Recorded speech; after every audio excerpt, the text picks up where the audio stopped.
How the fuck's it going, everyone? Back today with another video.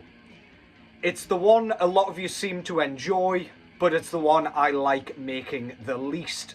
Mainly because I'm going to be talking about albums that disappointed me today, and that means I had high expectations for these ones, and it's absolutely crushing that I just didn't get what I wanted from them for whatever reason. Now, last year I did 5 picks, I believe. This year I've whittled it down to 3 because there were only really 3 that I was super like high on before they came out, and then they're not even bad albums necessarily, but they just fell flat for me in comparison to what I was expecting. So yeah, let's just get into this. Let's get this over with. What's going on in the background, first of all? Nothing disappointing about this. This is Undergang's 4th full-length album, I think, entitled Misanthropology. This came out around 2017, I believe. And this is a very, fleeting Danish death metal assault. This is gruesome, gross, absolutely gnarly. It sounds like it came straight out of the sewers. It sounds like it's dripping with filth, slime, and just fecal matter. It's utterly repugnant in every sense of the word. David Mikkelson's vocals are absolutely grotesque, super gurgly, belched. Just sounds like he's puking into a toilet bowl. It's absolutely horrific. But the riffs on this are great. The drumming's erratic and quite unorthodox, but very, very good. Undergang, Misanthropology.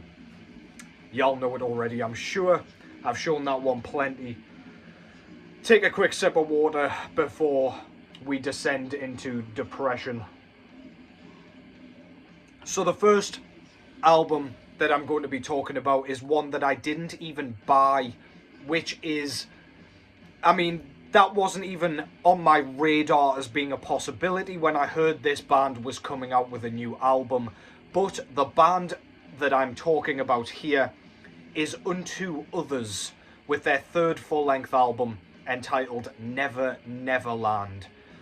Now, Unto Others is a band that I really got behind with their first album, Mana, and they continued that path of just writing outstandingly catchy kind of heavy metal mixed with gothic elements into their next album, Strength, which I had my gripes with it, and there was one particular gripe I had with it, which was one track called Little Bird. The rest of it I really loved, and I listened to that thing a ton when it first came out.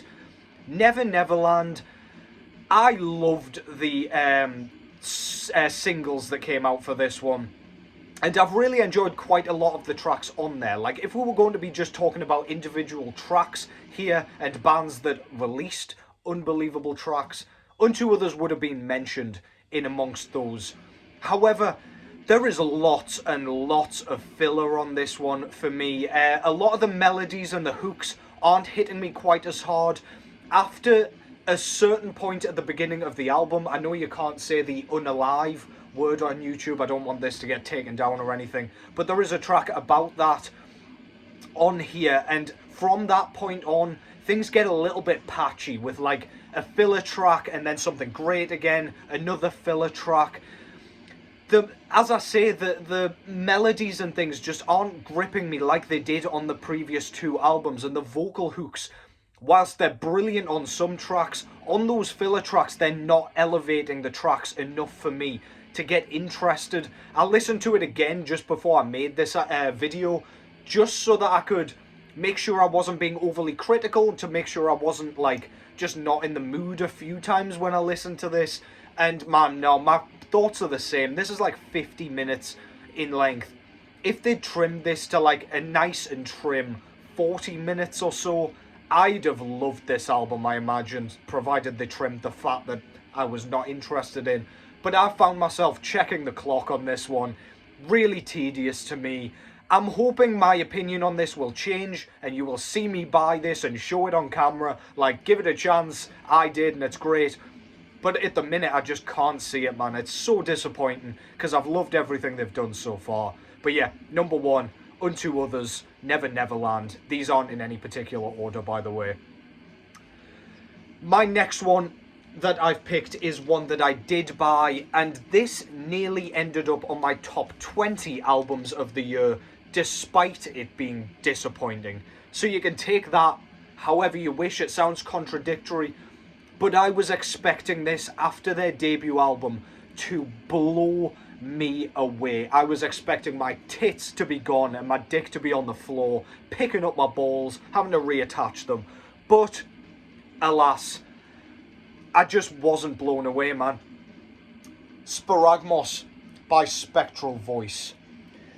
Now, Spectral Voice, if you're not familiar, they're a Denver, Colorado-based death doom band comprised of members of Wayfarer, I believe, Blood Incantation, Black Curse, I think. In fact, definitely Eli Wendler, the vocalist slash drummer of Spectral Voice, is the vocalist of Black Curse.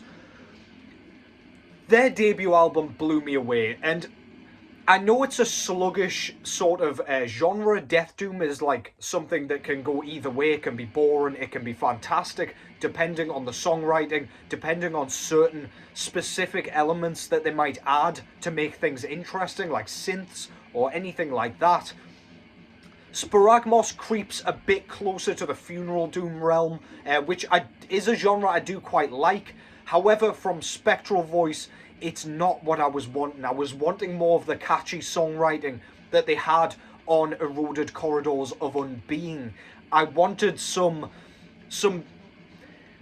I don't know, this album, I think it's 4 tracks maybe, or 5 tracks. 4 tracks. And the tracks are much longer. Whereas we got a few more tracks on the debut, and I feel like there was more of an opportunity to kind of make things different and, I don't know, elaborate on their sound and style, but without having to stick to one riff or one kind of song idea, whereas this limits itself to the 4 tracks, and it has to attempt to rely on its overall crushing sound and oppressive nature to keep you engaged. The vocal performance on this one is phenomenal. However, there's not as many of those growls as there were on the first album. We get more of those screeches and the howls that we get with Black Curse. And I feel like when they were used more sparingly on the debut, they came to as more of a surprise.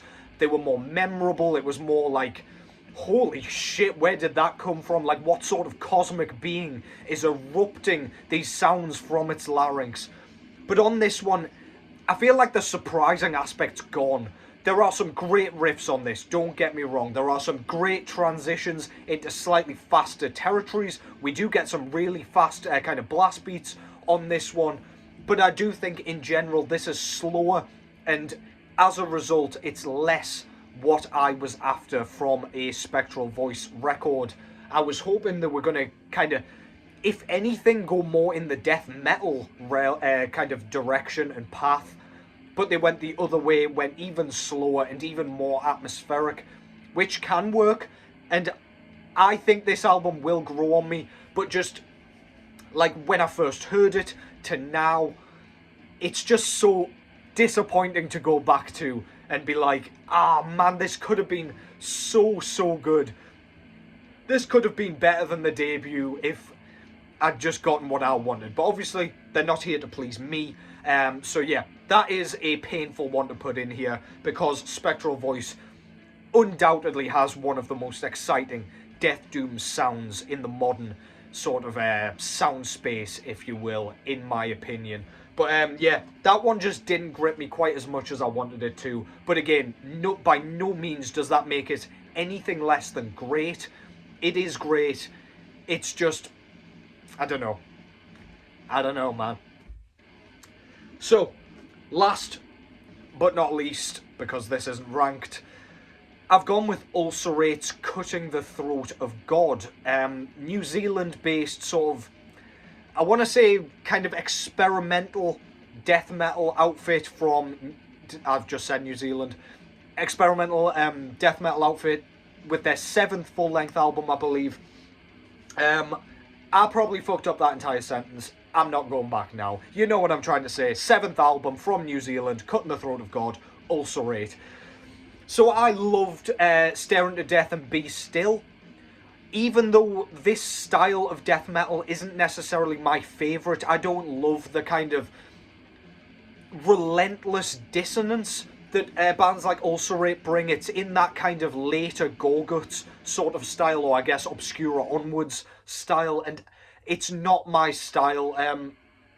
There have been a few bands that have come out with this style that gets huge amounts of praise, recognition, plaudits, and perhaps rightly so. However, I've never jumped on these bandwagons because it's just not my style.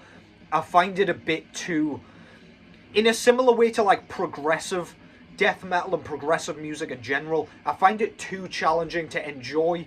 It's challenging without having the memorability and the kind of replay value that I crave in my metal music in general. There are bands and albums like this that I do like, going back to Stare Into Death and Be Still. I found that record to be so well composed. The dissonance, the melodies, the drumming. By the way, the drumming on this new one, Cutting the Throat of God, is some of the best you will hear all year. In fact, it's one of the best drum performances you will hear all year, if you were to just isolate that.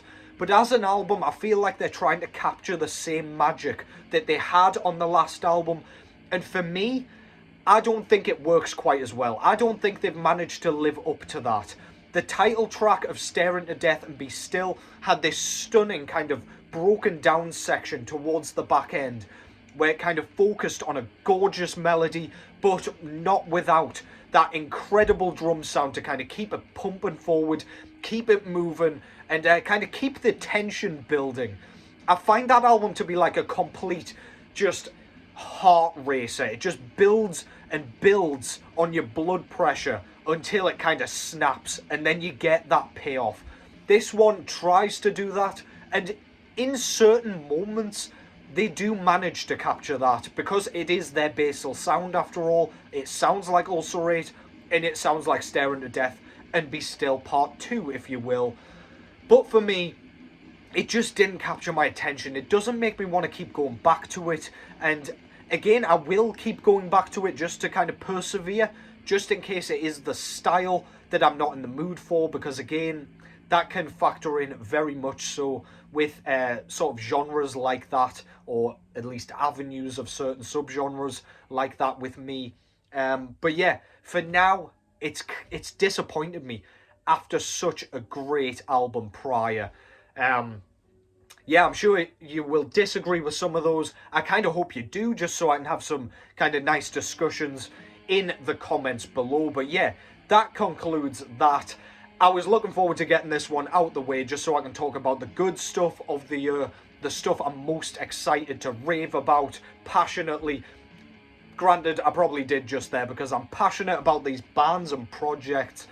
I just wish they hit me where it hurts, just more effectively than they did, and as effectively as they once did.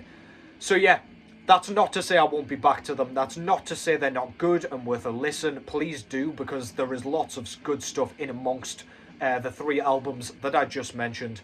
But yeah, let me know your takes down below. And by disappointing, I mean albums you were expecting to be good. Don't be dropping any dumb shit in the comments that was never going to be good. Yeah, let's have a nice discussion. Let's talk about some music that disappointed us before we get on with the gems.